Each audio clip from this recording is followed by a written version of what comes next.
Well, good morning and welcome to today's TRIP News Conference looking at New Hampshire's transportation system. TRIP as an organization is supported by a coalition of manufacturing, insurance, construction, labor, and engineering organizations, and they look to us to put out reports at the state and national level looking at the condition of our transportation system as well as its level of safety and reliability. It's important to the nation's economy and also the New Hampshire's economy. The format today is that after I discuss the findings of the new TRIP report, we are then going to hear from Senator Waters, who's going to comment on the findings of the TRIP report. And at that point, we'll open up for questions, and my colleague Carolyn Kelly will moderate that. And for journalists with questions, you'll be elevated to the panel so that you can interact with us with your questions or any follow-up questions. The key findings of the report is that the New Hampshire Department of Transportation continues to move forward with critical projects to improve the condition, safety, and reliability of the state's transportation system, but is hampered by a lack of adequate resources to proceed with many of these needed projects in a timely fashion. One of the challenges has been a significant increase in inflation of highway construction costs, which since the beginning of 2022 have increased by 52%. The state also, a decade ago, borrowed approximately $200 million through the Federal Surface Transportation Program to proceed with critical improvements, largely on the Interstate 93 corridor. The repayment of those loans in the initial years were quite low, around $2 million a year, but now have increased to $23 million a year. So another drag on the current program in terms of proceeding with needed programs. And in addition to the state resources for improving the state's transportation system, the Federal Surface Transportation Program is also a very critical source of funding for roads, highways, and bridges and public transit in the state. But that program expires at September 30th. So it will be incumbent that Congress approve a long-term federal surface transportation bill that has reliable and adequate funding. We reached out to the New Hampshire Department of Transportation and asked them to provide information on the most critical transportation improvements needed across the state and also their status. And after we take a look at the condition of the system, we'll look at some of those critically needed projects. The report finds that across New Hampshire, approximately a third of its locally and state maintained major roadways have pavements in poor or mediocre condition. In the Merrimack Valley area, the TRIP report finds that 14% of major roadways are rated in poor condition, and another 19% are rated in mediocre condition. The TRIP report found that in the Seacoast region, 18% of major roads are rated in poor condition, and another 16% are rated in mediocre condition. The TRIP report also took a look at the condition of bridges in New Hampshire, and the report found that 8% are currently rated in poor condition and in need of immediate repairs, and another 41% are rated in fair condition. This is based on ongoing regular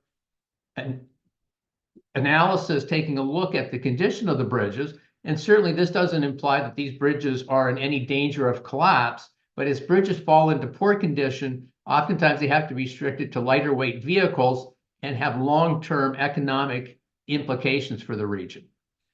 We took a look at vehicle travel, and during the COVID pandemic, we saw a significant drop in vehicle travel in New Hampshire, particularly at the beginning of the pandemic. But by last year, we saw that vehicle travel levels in New Hampshire returned to pre-COVID levels. And with that return of travel to pre-COVID levels, we also see traffic congestion increasing in New Hampshire in its largest urban areas. In the Merrimack Valley, TRIP estimates that the average motorist is spending an additional 34 hours annually in additional time lost due to traffic congestion and wasting 7 gallons of fuel, which costs the average motorist $561 annually in the cost of wasted time and fuel.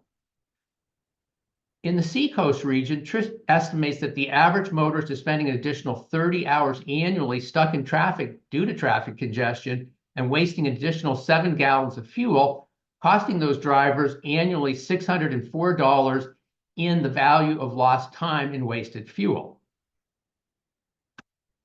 The TRIP report notes that from 2000 to 2024, there were 734 people killed in traffic crashes in New Hampshire.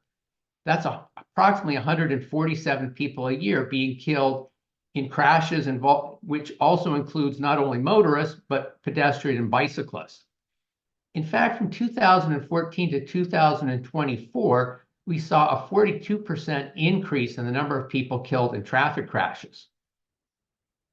In the Merrimack Valley area over the last 5 years, an average of 44 people were killed annually in traffic crashes. In the Seacoast region over the last 5 years, an average of 34 people were killed annually in traffic crashes. It's estimated that approximately a third of fatal traffic crashes, the lack of appropriate roadway safety features, while not causing those crashes, were certainly a contributing factor. In fact, in 2022, the U.S. Department of Transportation put out a comprehensive safe systems approach looking at the strategies that will be needed to address the nation's transportation safety crisis. And in addition to drivers driving at safer speeds, not being impaired, one of the important recommendations is significant investment in improving roadway safety features, which will not only keep motorists safer, but also keep pedestrian and bicyclist safety. Certainly, state and local transportation agencies understand this, but they need to have the resources available to make those safety improvements.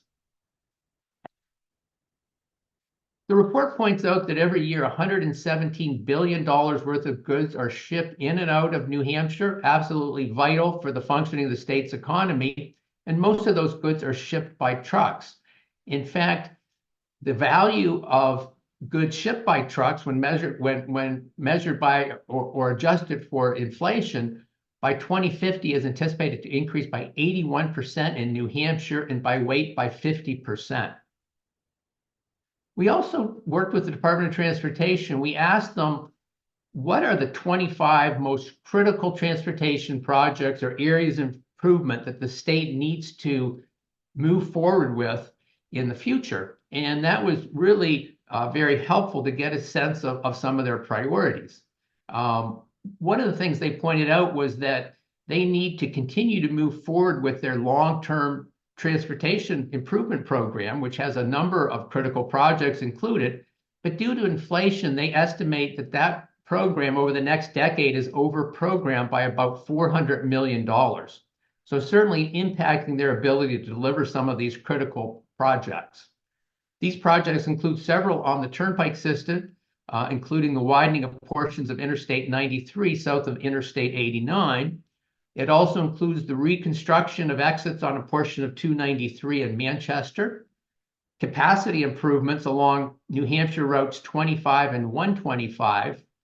It also includes a variety of improvements to pedestrian and bicycle facilities that the state is anxious to move forward with, and also improving roadway crossings across the state, which have been found to be a very effective and cost-effective way to address traffic safety, as well as improving a variety of their tools in the asset management area to do a better job of making sure that they're making the correct investments at the right time.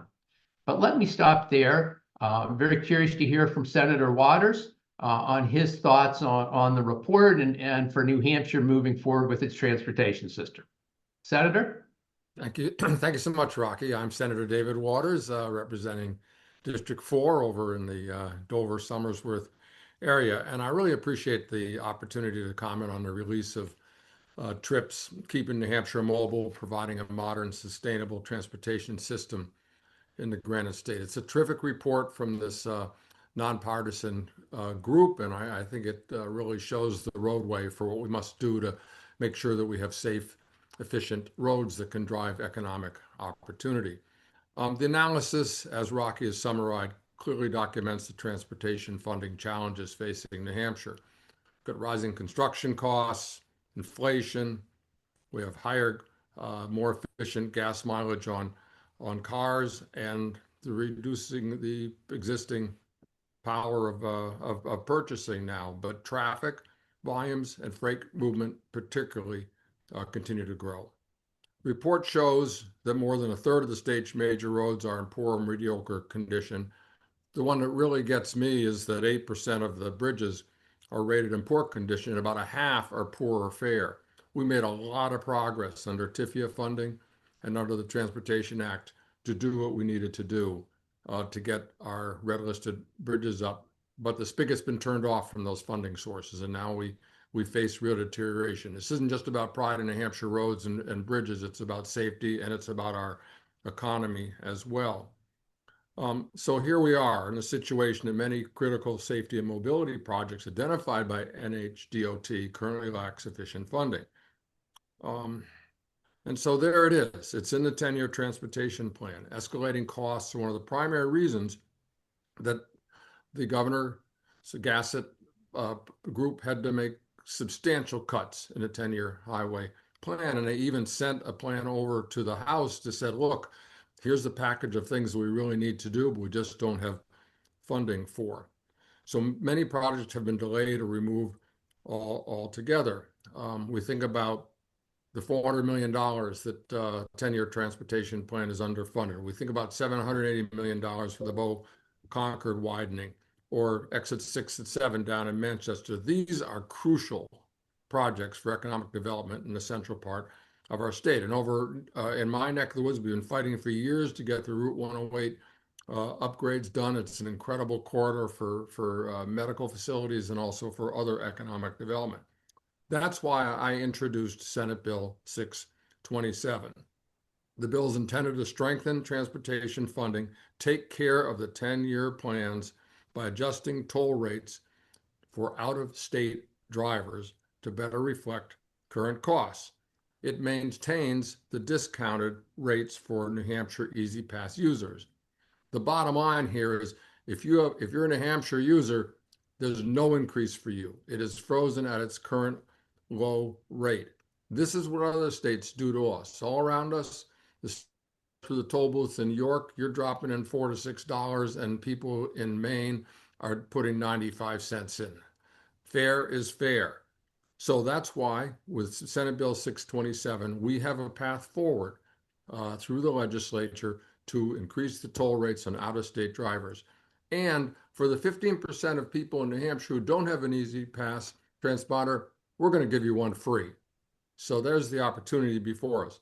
I really appreciate Governor Ayotte's emphasis on keeping costs low for New Hampshire folks.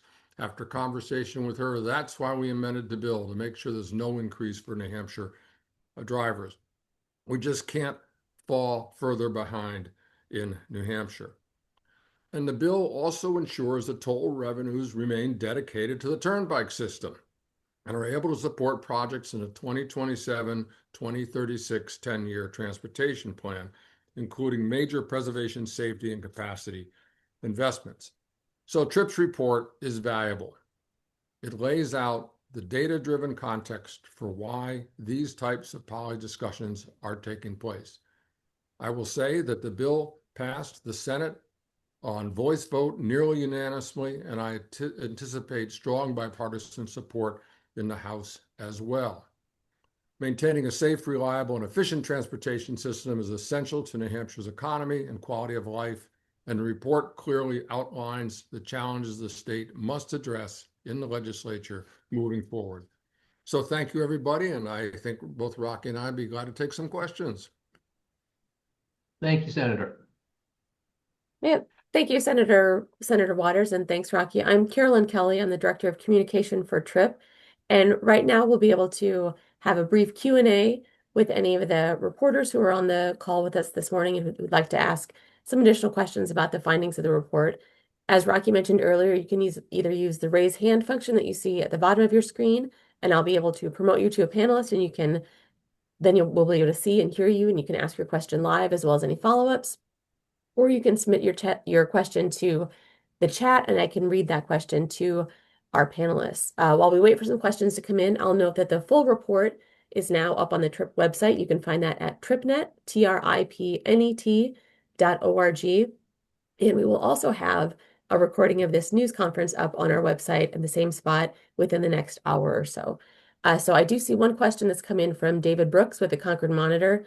And David asks, can you tell us all the income sources that pay for road and bridge upkeep and construction in New Hampshire? He says there's a lot of confusion about what is and isn't a source. So Rocky, if you or Senator Waters wanted to answer that. Well, Rocky, why don't I start? Sure. So there's a variety of sources. I mentioned in Senate Bill 627 the 89 miles of the turnpike system, and that's the tolling when you go through the toll booths.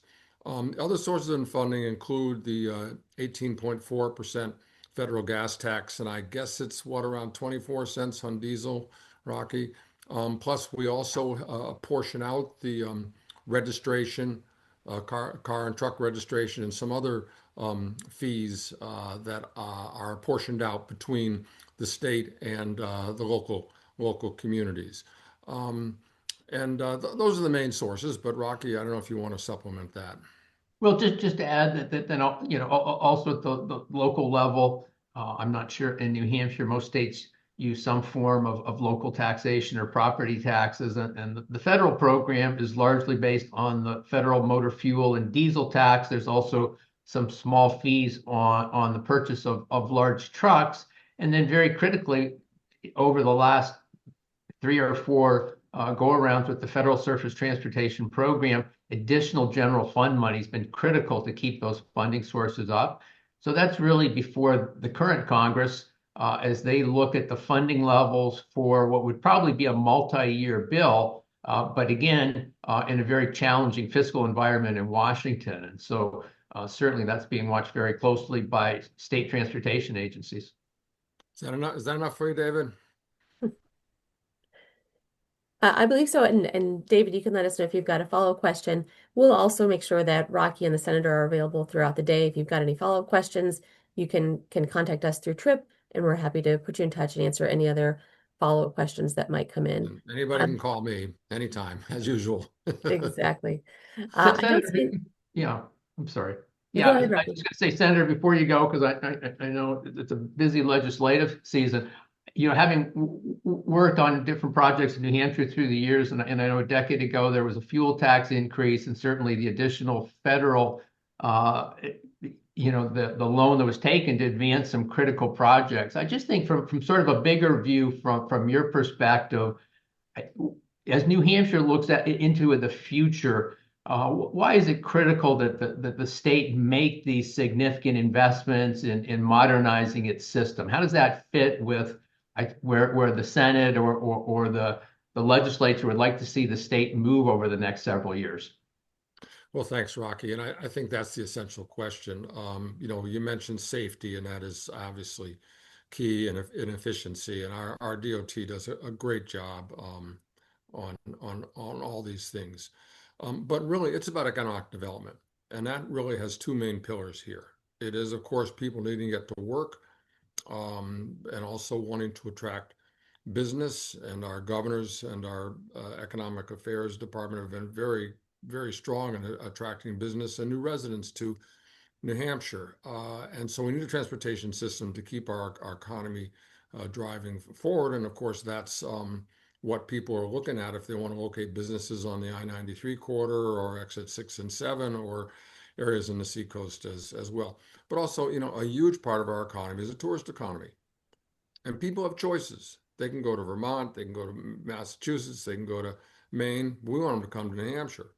And that depends, and this is from Canadian tourists too, which is a very important part of our economy. We want to make sure they can get here, safely and efficiently. So it's the road system. That's a success. Now, we have not raised the turnpike toll since 2007, and we've needed just for inflation. We are dead last in the amount we charge per mile, and even with this proposed increase, we'll be still below the median point for that. And of course, gas tax revenues have kind of plateaued in New Hampshire because of fuel efficient vehicles. About 22% of the vehicles sold last year were either hybrids or plug-in hybrids or battery electric vehicles, and gas cars are getting more efficient too. And that's only going to increase in the future. We had $1.2 billion about from the feds during COVID and during the Interstate Transportation Act We had the $200 million from the TIFIA bonding that we did, but all the money into that, as you mentioned, is now going into paying off the interest. So the spigots have been turned off, but the costs increased, and it really is crucial to our economic development, and it's why we really have to act now. Thank you, Senator. That really, I think, encapsulated it very nicely. With that, I don't see any additional questions. Certainly, Trip, myself, and Carolyn are available through the day for any journalists who might have follow-up questions or want to do subsequent additional interviews. Senator, I want to thank you for taking time for today's news conference. And with that, we'll conclude the news conference and hope everybody has a safe and productive day. Thank you.